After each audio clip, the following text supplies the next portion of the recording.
Assalamualaikum warahmatullahi wabarakatuh. Perkenalkan, nama saya Masniari Nasution dengan NIM 2103020006. Di video saya kali ini saya akan menjelaskan mengenai rantai makanan di perairan air tawar. Sebelum saya menjelaskan rantai makanan yang ada di perairan air tawar, pertama saya akan menjelaskan mengenai perairan air tawar.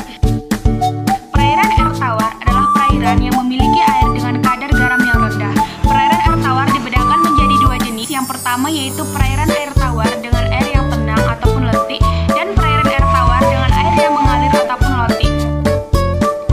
Rantai makanan adalah proses memakan dan dimakan antara makhluk hidup di dalam suatu urutan tertentu.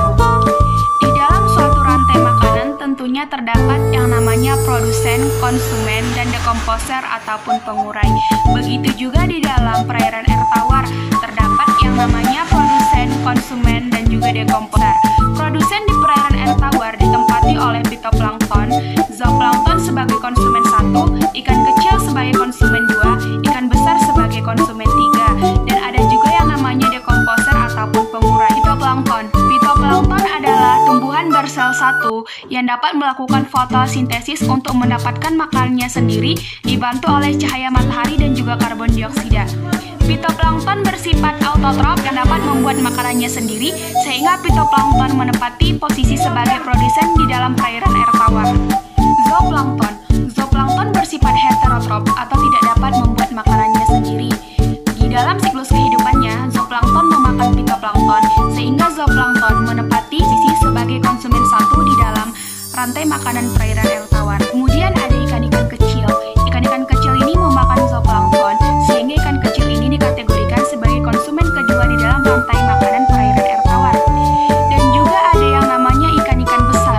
Ikan-ikan besar ini memakan ikan-ikan kecil yang ada di perairan air tawar, sehingga ikan-ikan besar ini tidak akan ada lagi yang memakannya kecuali unggas darat ataupun manusia.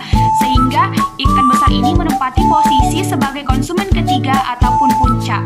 Dan yang terakhir ada namanya dekomposer ataupun pengurai. Dekomposer ataupun pengurai ini berfungsi untuk menguraikan bangkai ikan-ikan besar yang telah mati untuk dijadikan nutrisi bagi fitoplankton, sehingga terjadilah suatu rantai makanan yang kompleks. Jadi di perairan air tawar terdapat rantai makanan yang dimana produsen yaitu fitoplankton dimakan oleh zooplankton sebagai konsumen satu, yang kemudian zooplankton dimakan oleh ikan-ikan kecil sebagai konsumen 2, dan kemudian ikan-ikan kecil dimakan oleh ikan besar sebagai konsumen 3, yang kemudian ikan besar yang sudah mati akan diuraikan oleh dekomposer dan dijadikan nutrisi bagi fitoplankton, sehingga terjadilah suatu rantai makanan yang kompleks. Cukup sekian penjelasan saya mengenai rantai makanan yang